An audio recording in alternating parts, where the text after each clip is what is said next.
Have you ever wondered how two single events could reshape the entire world, drawing in nations from every corner of the globe into a devastating conflict?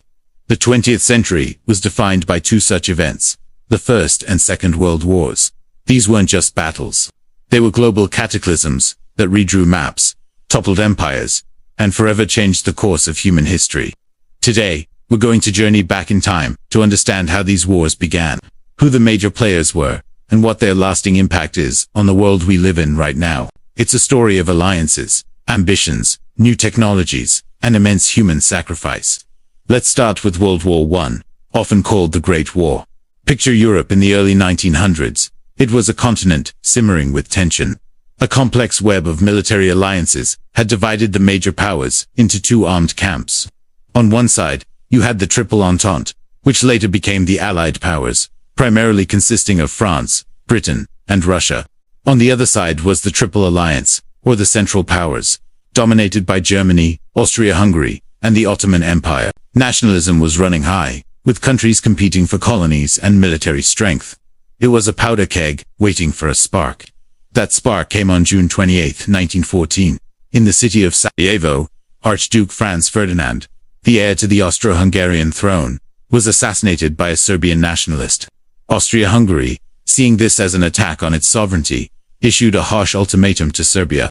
When Serbia couldn't meet all the demands, Austria-Hungary declared war. This single act triggered a domino effect. Russia, an ally of Serbia, began to mobilize its troops. Germany, allied with Austria-Hungary, saw this as a threat and declared war on Russia. Then, following a pre-planned strategy known as the Schlieffen Plan, Germany invaded Belgium to quickly attack France.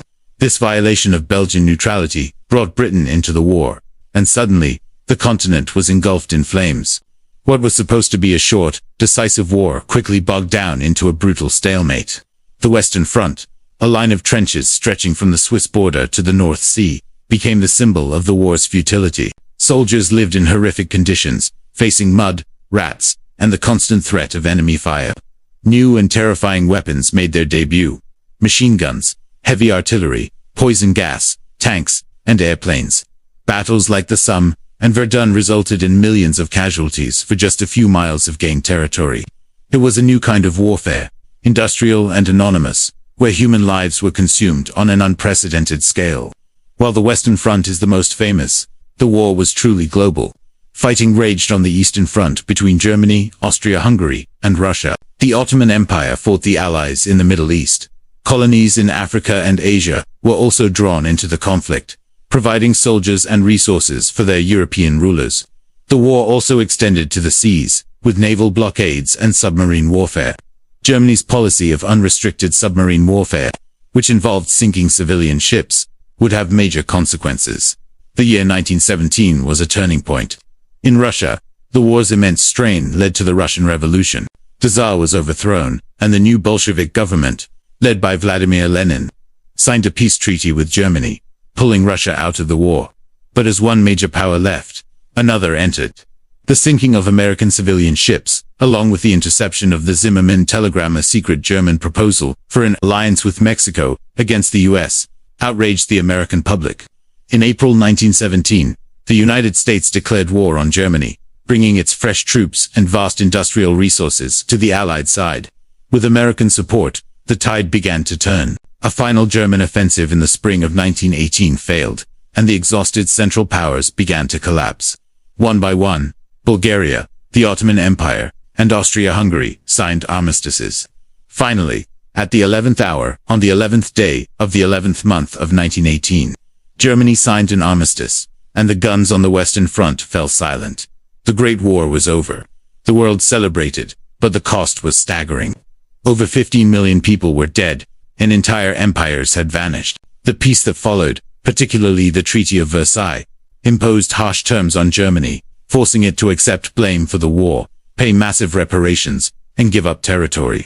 Many historians argue that these punitive terms did unsolve the underlying issues, but instead planted the seeds for another, even more destructive conflict. And that brings us to World War II.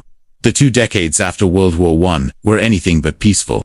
The world was rocked by the Great Depression, and in this climate of economic despair and national humiliation, extremist ideologies gained traction.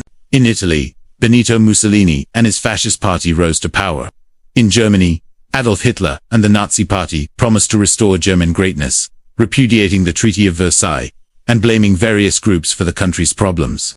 In the Far East, a militaristic Japan embarked on an aggressive campaign of expansion, invading Manchuria in 1931, and then China in 1937. These aggressive powers, Germany, Italy, and Japan, formed an alliance known as the Axis powers. For years, the Western democracies, like Britain and France, pursued a policy of appeasement, hoping to avoid another war by giving in to Hitler's demands. He rearmed Germany, reoccupied the Rhineland, and annexed Austria in violation of the Versailles Treaty. The breaking point came in 1938 at the Munich Conference, where Britain and France allowed Germany to annex the Sudetenland, a part of Czechoslovakia. They hoped it would be his final demand. It wasn't. In March 1939, Hitler invaded the rest of Czechoslovakia. Appeasement had failed. Britain and France pledged to defend Poland, Hitler's next target.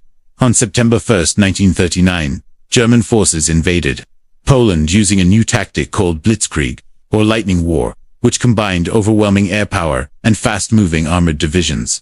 2 days later, Britain and France declared war on Germany, and World War II in Europe had begun. The early years of the war were a string of stunning Axis victories. Germany quickly conquered Poland, Denmark, Norway, the Netherlands, Belgium, and France. Britain stood alone, heroically defending itself during the Battle of Britain, an air campaign where the Royal Air Force fought off the German Luftwaffe, preventing a German invasion. Meanwhile, Hitler turned his attention east, launching a massive surprise invasion of the Soviet Union in June 1941.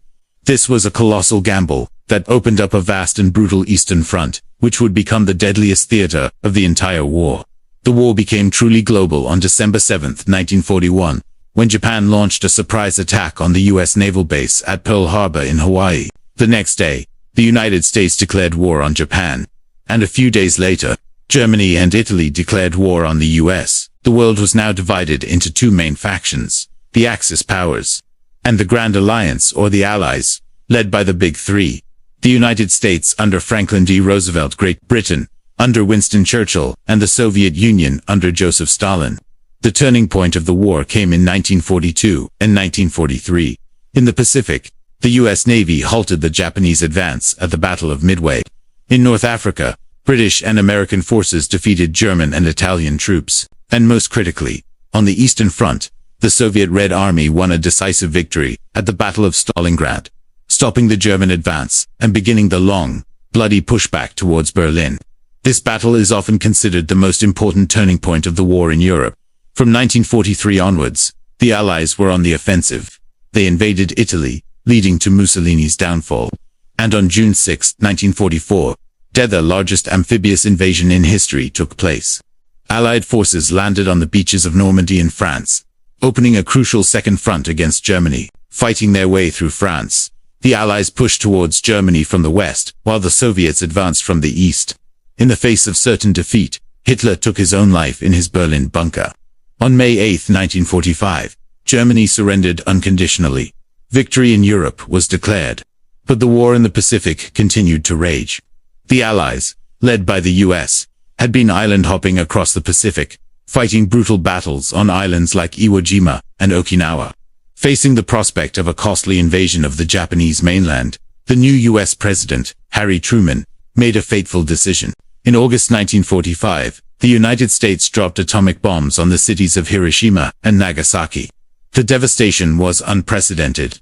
A few days later, Japan announced its surrender, officially ending World War II on September 2, 1945. The legacy of these two wars is immense and almost impossible to fully comprehend.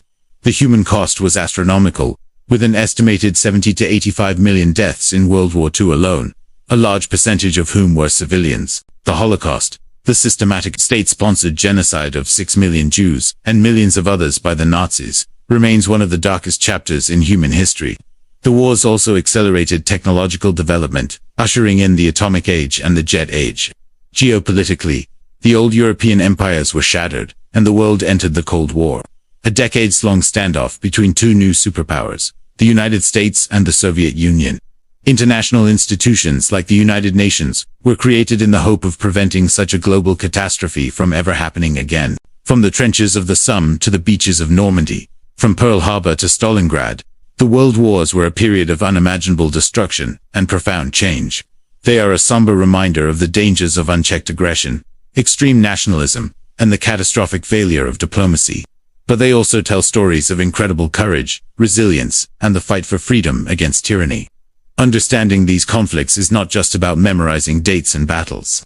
It's about understanding the forces that shaped our modern world and learning the hard-won lessons from our past. Thank you so much for watching. If you found this journey through history insightful, please hit that like button and subscribe for more deep dives into the events that made us who we are today. Let me know in the comments what historical topic you'd like to see next. See you in the next video.